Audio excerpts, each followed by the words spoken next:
इस स्लाइड में हम बात करेंगे पॉलिटिकल कल्चर के बारे में। मेजर वर्क्स कौन कौन से लिखे गए हैं। यहाँ से भी एग्ज़ाम में बहुत बार, हालांकि ये थोड़ा सा रोट लर्निंग का पार्ट है, पर ऐसा भी नहीं है। अगर आप अच्छे तरीके से ये चीज़ें पढ़ते जाओगे तो you will come to know that कि this book must have been written by so and so author. तो लूशन पाई जो है बहुत अलग अलग ही है। He kind of has an authority over the subject called comparative politics. और चाहे पॉलिटिकल डेवलपमेंट में देख लो, पॉलिटिकल मॉडर्नाइजेशन में देख लो, पॉलिटिकल कल्चर में देख लो, पॉलिटिकल सोशलाइजेशन में देख लो, you will find the name Lucian Pye everywhere. तो Lucian Pye writes politics, personality and nation building in 1962, जहाँ पर वो बर्मा जो एक कंट्री है हमारे पास में ही, उसका स्टडी करता है कि क्या लोगों की पर्सनैलिटी है, वो उस बेसिस पर क्या लोगों की पॉलिटिक्स होगी, और नेशन बिल्डिंग में उस प्रकार की पॉलिटिक्स का क्या रोल रहेगा। ठीक है, इसी प्रकार से he wrote another book communications theory है। अब देखो, आप कम्युनिकेशंस थियरी में भी यू विल फाइंड इस name communications and political development, की पॉलिटिकल डेवलपमेंट में जो है क्या क्या रोल, किस किस प्रकार के। Again you will see his another book in 1966, aspects of political development. तो उसमें वो तीन प्रकार के एस्पेक्ट्स की बात करता है, कैपेबिलिटी और दो और प्रकार के जो एस्पेक्ट्स है, इक्वलिटी और एक और है शायद कुछ, है ना। तो क्या क्या मेजर एस्पेक्ट्स है जो पॉलिटिकल डेवलपमेंट में बहुत ज़्यादा महत्वपूर्ण रोल प्ले करते हैं। फिर ही ब्रोट, ये जो है सिंपल सा क्वेश्चंस बहुत बार एग्जाम में पूछा जाता है कि who brought together the concepts of political culture and political development. तो it is basically asked on the title of this book called political culture and political development, which was written by Lucian Pye and Sidney Verba in 1965। तो इस प्रकार के बहुत simple simple questions पूछे जाते हैं। अब अलग अलग लोग जो थे, बिहेवियरलिस्ट का जो दौर था बिहेवियरलिज्म में, तो थर्ड वर्ल्ड की स्टडीज़ करने के लिए अमेरिका में जो फोर्ड फाउंडेशन था और एक और फाउंडेशन था कोई, उन्होंने स्पॉन्सर किया रिसर्च को कि भैया आप जाओ और थर्ड वर्ल्ड कंट्रीज़ जो है उनको पढ़ करके आओ। तो हमारे यहाँ पर भी मॉरिस जोन्स है, ये रुडोल्फ्स है, ये इस प्रकार के बहुत सारे लोग इंडिया में भी आए। इसी प्रकार से बहुत सारे लोग अलग अलग देशों में गए और इन लोगों ने वहाँ जा कर के वहाँ का सोसाइटी, वहाँ का कल्चर, वहाँ का मार्केट, वहाँ का इकोनॉमी, उन सब को पढ़ा और अमेरिका के लोगों को जा कर के बताया। और फिर अमेरिका जो है कुल मिला करके घुस गया हर एक जगह पर। So that's another story. पर political culture and political development, ये एग्ज़ाम पॉइंट ऑफ व्यू से बहुत ज़्यादा बहुत बार एग्ज़ाम में बहुत बार एग्ज़ाम में क्वेश्चन पूछा गया है कि who brought these two concepts together, political culture and political development. ये सारे के सारे कॉन्सेप्ट जो है रिलेटेड है पॉलिटिकल कल्चर पॉलिटिकल डेवलपमेंट से, पॉलिटिकल डेवलपमेंट पॉलिटिकल मॉडर्नाइजेशन से, which again is related to behaviouralism. और इसी प्रकार से पॉलिटिकल सोशलाइजेशन और पॉलिटिकल कल्चर में तो पूरा का पूरा लिंक ही है सारा का सारा जो है। और फिर पॉलिटिकल सिस्टम में भी यही सारी की सारी बातें होती रहती है, स्ट्रक्चरल फंक्शनलिज्म में भी। तो ये चारों पांचों पॉलिटिकल इकोनॉमी पर्सपेक्टिव जो है उसमें भी ये सारे के सारे पर्सपेक्टिव्स है। We'll have to read them together, है ना, and we'll have to synergise them एक प्रकार से, then only we can make sense of all these concepts. फिर जो है अदर सेमिनल वर्क्स में देखा जाए तो आमंड एंड वर्बा 1963 में राइट्स द सिविक कल्चर। ठीक है, यहाँ ये तो खैर ये मैग्नम ओपस है पॉलिटिकल कल्चर का जो कॉन्सेप्ट है उसका। फिर also almond and Powell rights another book in 1966, comparative politics, CP means comparative politics developmental approach. तो ये भी एक प्रकार से डेवलपमेंट के बारे में तो बात कर ही रहे थे। सारा का सारा इनका मेजर पैराडाइम ही, as we discussed earlier in the political culture slide, that 19 developmentalism was the major paradigm of 1960s। सारी की सारी जो स्टडी होती है, रिसर्च होती है, वो इसी पैराडाइम के अंदर में ही होती है। ठीक है, अगेन जेम्स कॉलमन जो है ही rights education and political development, की एजुकेशन का क्या रोल है, डेमोक्रेसी का क्या रोल है, कल्चर का क्या रोल है पॉलिटिकल डेवलपमेंट में। ठीक है, फिर नए नए कॉन्सेप्ट्स आते हैं, पॉलिटिकल सिस्टम आता है स्टेट की जगह, स्ट्रक्चरल स्ट्रक्चर और फंक्शंस आता है ऑर्गेनाइजेशन और इंस्टीट्यूशंस की जगह। ठीक है, तो ये सारी की सारी चीज़ें हमें ध्यान में रखनी पड़ेगी। आगे आने वाली स्लाइड्स में हम इन सब चीज़ों के बारे में बात भी करेंगे। फिर 1966 में रॉबर्ट डाल लिखता है political opposition in western democracies. इसी प्रकार से 1965 में आफ्टर लिखता है पॉलिटिक्स ऑफ मॉडर्नाइजेशन, है ना। ये हालांकि इनके बहुत ज़्यादा सिमिलर टाइटल्स है। पॉलिटिकल मॉडर्नाइजेशन, पॉलिटिकल डेवलपमेंट, थोड़ा सा कंफ्यूजिंग है, पर अगर आप if you go all the way through these topics तो it is not hard to remember all these books.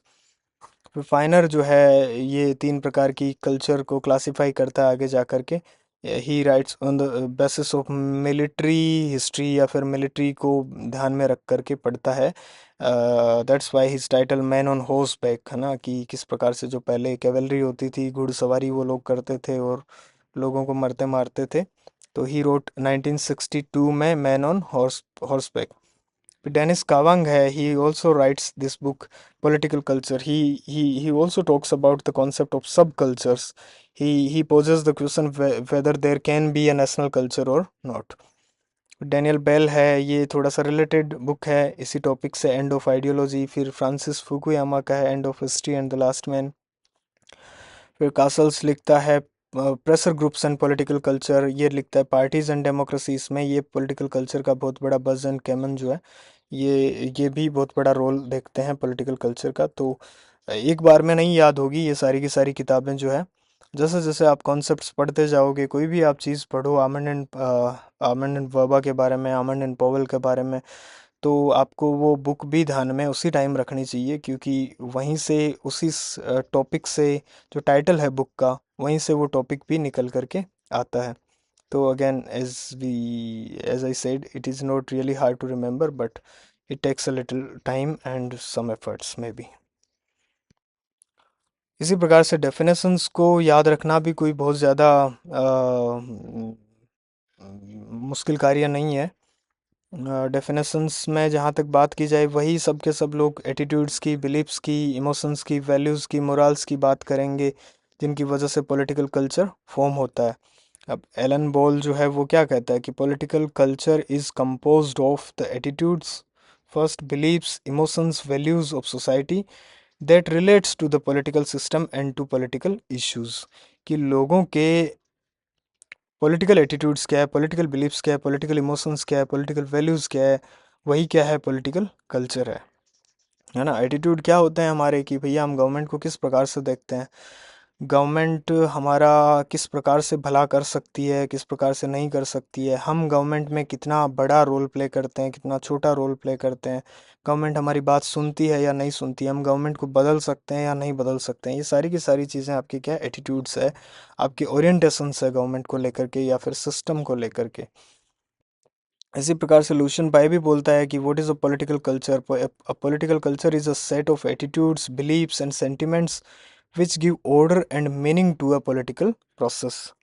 It provides the underlying assumptions and rules that govern behavior in the political system. भाई लोगों को उसी basis पर लोगों के behaviour को govern किया जाता है, लोगों को गवर्न किया जाता है, जो जिस प्रकार की पॉलिटिकल कल्चर होगी। आप अगर एक ऑथोरिटेरियन फैमिली स्ट्रक्चर में पढ़े बड़े हुए और फिर आपका सोसाइटल स्ट्रक्चर भी ऑथोरिटेरियन था, तो you will go for authoritarian leaders. और आप एक इगेलिटेरियन एनवायरनमेंट में रहे, इगेलिटेरियन आपकी सोच रही आपके चारों और आपके पीयर ग्रुप की, तो आप जो है एक इगेलिटेरियन फॉर्म ऑफ गवर्नमेंट से ज़्यादा एसोसिएट करोगे। ठीक है, तो again almond and Powell also says political culture is the pattern of individual attitudes and orientations. क्या एक पैटर्न है, जो इंडिविजुअल्स है उनका क्या एटीट्यूड्स है और क्या ओरिएंटेशंस है, ये इसका पैटर्न जो है वो क्या है, पॉलिटिकल कल्चर है। A set of propensities and attitudes, आपकी क्या एटीट्यूड है, आपका क्या इंक्लाइनेशन है, आपकी क्या प्रोपेंसिटीज है गवर्नमेंट को लेकर के, सिस्टम को लेकर के, towards politics among the members of a political system. तो बहुत सिंपल है ना, बस ये केवल वर्ड्स जो है, एटीट्यूड है, ओरिएंटेशन है, पैटर्न है, प्रोपेंसिटीज है, ये बिहेवियरलिज्म को इसी वजह से क्रिटिसाइज भी किया जाता है, because it brought new vocabulary in political science. System है, स्ट्रक्चर है, फंक्शन है, डेवलपमेंट है ना, इन ये सारी की सारी जितनी भी बातें हैं, और इनका कोई बहुत ज़्यादा मीनिंग भी क्लियर नहीं है, मतलब क्लिष्ट बना दिया है कुल मिलाकर के, अगर देखा जाए तो पॉलिटिकल साइंस को। तो ये जो 1950s से 1970s का दौर रहता है, उसमें बहुत अलग अलग नए नए टर्म्स आते हैं, नई नई वोकेबलरीज आती है। इसी प्रकार से डेनिस कावांग भी बात करता है, बीर एंड उल्म भी बात करते हैं, मैकडिस बात करता है the commonly shared goals and commonly accepted rules. ये क्या है? ये पॉलिटिकल कल्चर है।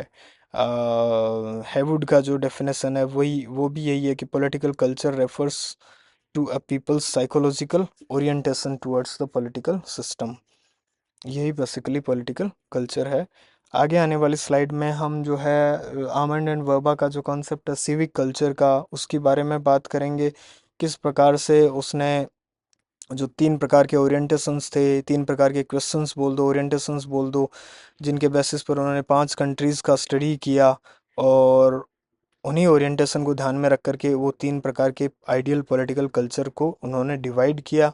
वो जो आइडियल था वो कहीं भी एक पर्टिकुलर कंट्री में वो देखने को मिलता नहीं है, तो then they came for the concept of civic culture, या फिर एक प्रकार की कि भैया मिक्स्ड पॉलिटिकल कल्चर हमें देखने को मिलती है किसी भी प्रकार के सिस्टम में। फिर इसी प्रकार से आमंड ने जो है डिवाइड किया पॉलिटिकल सिस्टम को on the basis of political culture. हालांकि पहले इसने वो क्लासिफाई किया था, बाद में ये अपना पॉलिटिकल कल्चर का कॉन्सेप्ट लेकर के आया। इसी प्रकार के और अलग अलग जो क्लासिफिकेशंस है उनके बारे में बात करेंगे, क्या कंट्रीब्यूशन रहा पॉलिटिकल कल्चर का जो टॉपिक था उसका, क्या क्रिटिसिज्म रहे इसके इसके बारे में बात करेंगे। तो let's stick together and thank you for watching. Hello everyone. और लास्ट स्लाइड में हम बात कर रहे थे डेफिनेशंस ऑफ पॉलिटिकल कल्चर। अलग अलग लोग जो है अलग अलग प्रकार से डिफाइन करते हैं पॉलिटिकल कल्चर को। तो उन्हीं डेफिनेशंस को मद्देनज़र रखते हुए हम बात करेंगे कि पॉलिटिकल कल्चर के क्या क्या की फीचर्स है, या फिर what basically political culture is. तो सबसे पहले बात की जाए तो what is political culture? It is a set of attitudes, beliefs and values of society. ठीक है। तो क्या है? एक एक सेट ऑफ एटीट्यूड्स है, किस प्रकार का आपका एटीट्यूड है, बिलीफ है और वैल्यूज़ है जिस सोसाइटी में आप रह रहे हो उसका, सिस्टम के प्रति, पॉलिटिकल स्ट्रक्चर के प्रति, पॉलिटिकल या फिर गवर्नमेंट के प्रति। A set of attitudes, beliefs and values of society. Second है political culture. What is political culture? It is a situation in which political action takes place. ठीक है। तो और वो पॉलिटिकल एक्शन किस बेसिस पर it will take place? It will take place on the basis of attitudes, beliefs and values that you have acquired. These are basically habits. ठीक है। तो तीसरा है कि political culture constitutes a sociological aspect of political development. कि असल में ये सारा का सारा हम बात कर रहे थे कि political development was the major paradigm of 1960s। तो उसी की पॉलिटिकल डेवलपमेंट किस प्रकार से इंश्योर किया जाए, थर्ड वर्ल्ड कंट्रीज़ को किस प्रकार से डेवलप किया जाए, तो उसके लिए सोशोलॉजिकल और कल्चरल स्टडीज़ की गई अलग अलग कंट्रीज़ की। तो it also constitutes sociological aspect of political development. ठीक है। एंड पॉलिटिकल जो कल्चर है deals with norms, rules and habits. अभी हम देख रहे थे attitudes, beliefs and values, same thing in another words. And the effects on political process. ठीक है। कि आपकी जो नॉर्म्स है, आपकी जो रूल्स है, आपकी जो हैबिट्स है, उनके क्या इफेक्ट्स होंगे पॉलिटिकल प्रोसेस पर, पॉलिटिकल सिस्टम पर, पॉलिटिकल स्ट्रक्चर पर। सारी की सारी चीज़ें रिलेटेड है। और दूसरा ये है कि कॉन्सेप्ट ऑफ पॉलिटिकल कल्चर जो है it is related two nations और नेशनल कल्चर्स, है ना। मतलब ब्रॉड फ्रेमवर्क में हम पूरे के पूरे एक नेशन की कल्चर को ही स्टडी करते हैं। तो आगे जाकर के हालांकि इसमें सब कल्चर्स की भी बात की गई है, पर ब्रॉडली अगर देखा जाए तो पॉलिटिकल कल्चर का जो कॉन्सेप्ट है it is related two nations और नेशनल कल्चर्स, ना कि किसी ट्राइब का कल्चर, किसी रिलीजन का कल्चर, किसी एक पर्टिकुलर ग्रुप का। वो स्टडीज़ कहाँ होती है? वो एंथ्रोपोलॉजी में होती है, वो सोशोलॉजी में होती है। इन पॉलिटिकल साइंस जो है या फिर पॉलिटिकल कंपैरेटिव पॉलिटिक्स में हम नेशंस और कोई नेशनल कल्चर के बारे में बात करते हैं। फिर है कि पॉलिटिकल कल्चर जो है it is a product of several inter related factors. कौन कौन से फैक्टर्स हो सकते हैं? आपके हिस्टोरिकल फैक्टर्स है, ज्योग्राफिकल फैक्टर्स है, सोशो इकोनॉमिक फैक्टर्स है। ये सारे के सारी चीज़ें जो है वो है। पॉलिटिकल कल्चर का रोल क्या है? It shape public opinion, perceptions and actions. ठीक है। सबसे पहले तो आपकी एक पब्लिक एक ओपिनियन होती है, आपका एक परसेप्शन होता है, और उन्हीं के बेसिस पर you will lead to some action. ठीक है, उसके बेसिस पर ही आप कोई ना कोई एक्ट करते हो। पॉलिटिकल कल्चर जो है, it is not static, it also vary from state to state. It is not static but it remains unchanged, मतलब इसमें जो चेंजेस देखने को मिलते हैं उसमें जनरेशन्स लग जाती है, आपको सदियां लग जाती है। तो मतलब चेंज होता है पर it is very slow, very gradual, बहुत धीरे धीरे आपको पॉलिटिकल कल्चर में चेंज देखने को मिलता है। रॉबर्ट डाल जो है, he talks about different patterns of political orientations. अब जो हम पॉलिटिकल कल्चर के बारे में बात कर रहे थे, set of attitudes, beliefs and values, वो क्या किस प्रकार की वैल्यूज़ होगी, तो वो चार प्रकार के ओरिएंटेशन, चार प्रकार के एटीट्यूड्स बोल दो चाहे इन्हें, उनके बारे में बात करता है। कि पहला क्या है कि ओरिएंटेशन टू प्रॉब्लम सॉल्विंग, कि आपका किसी भी समस्या जो है उसको लेकर के क्या ओरिएंटेशन रहता होगा, एक सोसाइटी का, एक इंडिविजुअल है जो उसका, एक ग्रुप जो है उसका, कि ये प्रेग्मेटिक है या फिर रेशनलिस्टिक है या फिर कोई ऑर्थोडॉक्स किसी अलग प्रकार का ओरिएंटेशन है। कोई भी आपके सामने समस्या खड़ी हुई है, जैसे कि बहुत सारी समस्याएं आती है, तो हम we tend to solve this problems, sometimes we say that it is God given, कि भैया भगवान ने कर दिया है ना, मतलब ये तो भगवान की देन है, भगवान की वजह से हुआ है, तो वो भी एक प्रॉब्लम सॉल्विंग का पार्ट है। You will solve that problem somehow, है ना, whether the problem is solve और not, that's another story, but in your own mind, in your own perception, in your own way you have solve that problem. दूसरा है, कोई rational वे आप खोज करके निकालो, कोई प्रेगमेटिक जो और तरीका है उसको आप ढूंढने की कोशिश करो। ठीक है, दूसरा है ओरिएंटेशन टू कलेक्टिव एक्शन, कि कलेक्टिव एक्शन को लेकर के आपका क्या ओरिएंटेशन है।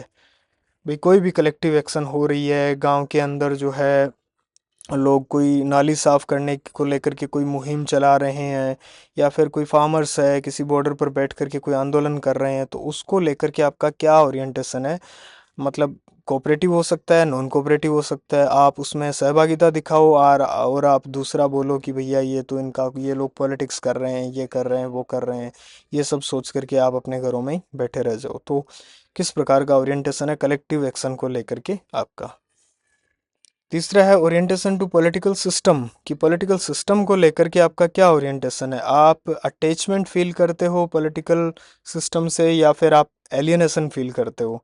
जिस प्रकार से भाई कश्मीर में अगर हम देखा जाए तो थोड़ा बहुत एलिएशन वहाँ पर देखने को मिलता है, और ये जो नक्सल एरियाज़ है या फिर बॉर्डर एरियाज़ है, वहाँ के लोग जो है वो पॉलिटिकल सिस्टम के साथ इतना ज़्यादा रिलेट नहीं कर पाते हैं, जितना जो हार्टलैंड है उसके लोग पॉलिटिकल सिस्टम के साथ इतना ज़्यादा अच्छे से रिलेट करते हैं।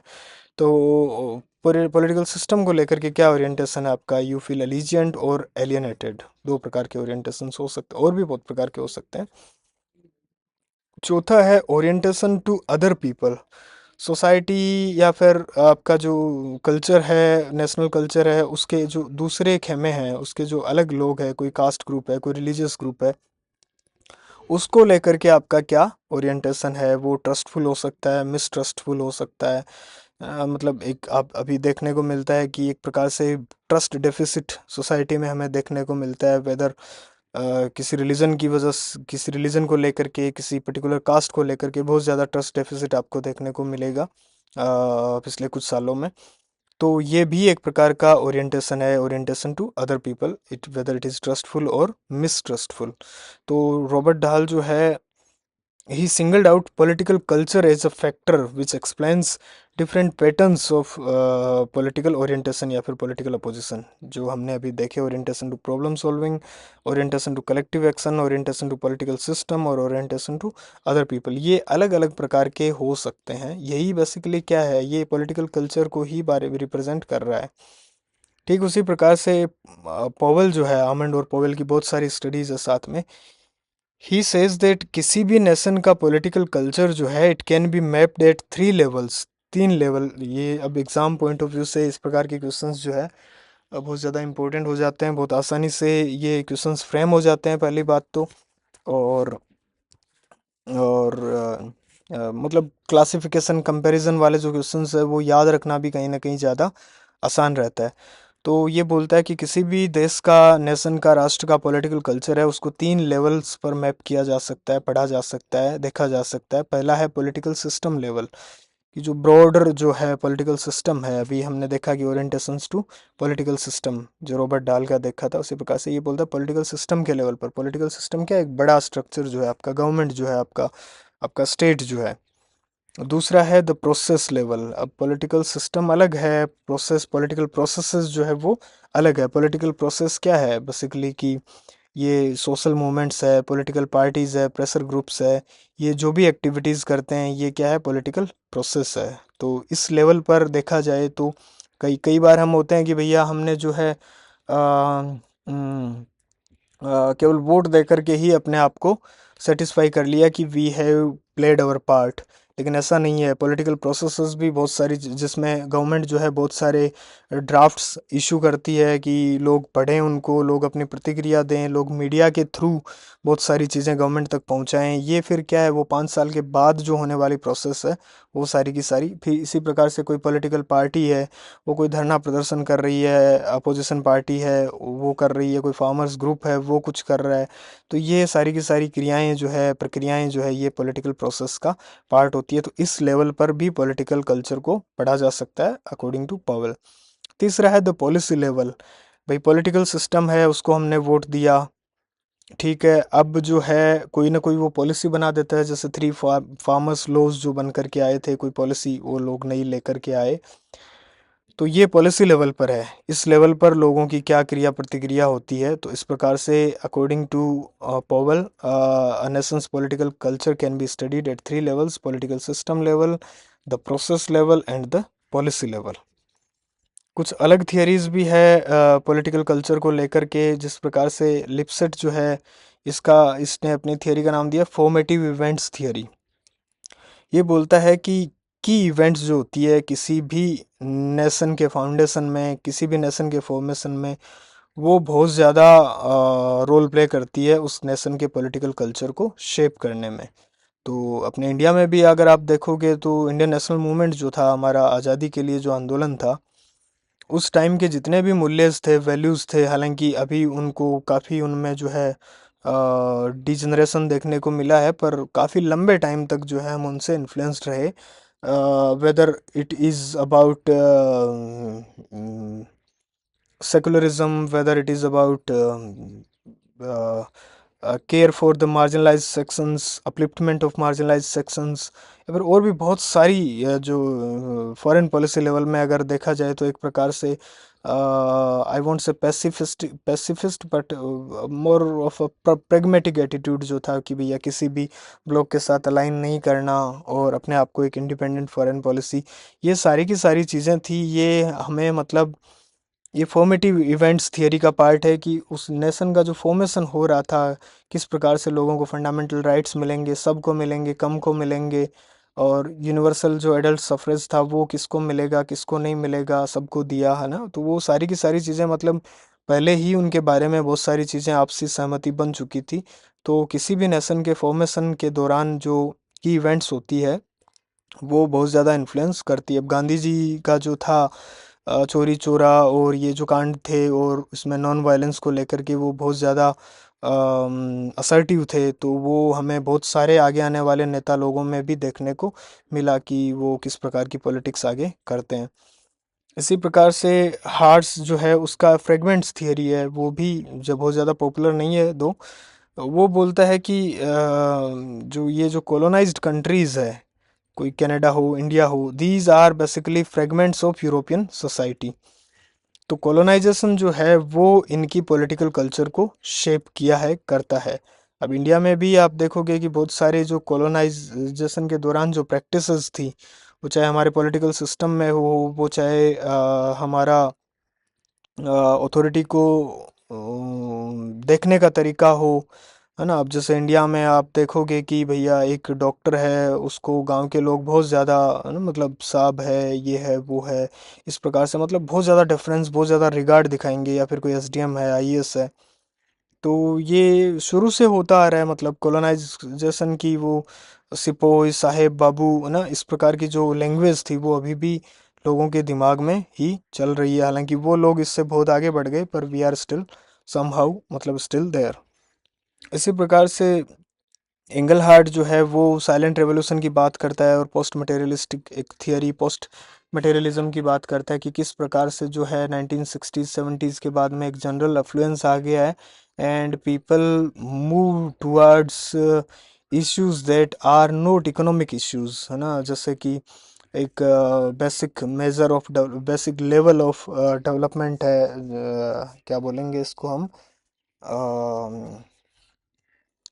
मतलब लेवल ऑफ लाइफ है, उस पर हम ज़्यादा ध्यान देते हैं।